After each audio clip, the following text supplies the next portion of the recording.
Ok, tai aš turiu tą savo aleviskį padažui, o gaminsiu tokį hagį apsikabinimą, nes aš pastovęs sakau haks. Nusprendžiau parodyti Škotijos šiek tiek ir pagaminti jų tokį turbūt žinomiausią tradicinį patiekalą. Tai va, haks. Bulvės, ropės ir šitas keliaus į orkaitę.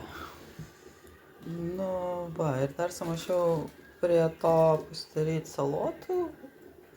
Irgi tradicija šitie jų koslo vadinamas.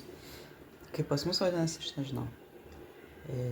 Paprastai kopūstų salotos.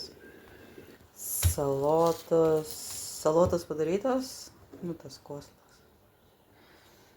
O šitas keliauja ten 5 minutėm virti. Hagis. Tai va, tai dabar darysiu sluoksnius. Čia pirmas hagis nuėjo, paskui šitą ir paskui bulves.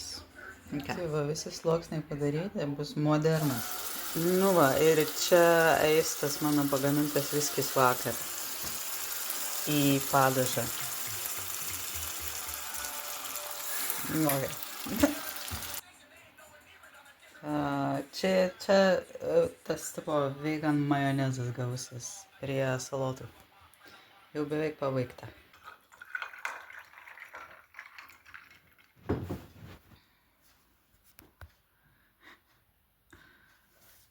Tai va, vėlyvi mano pusryčiai.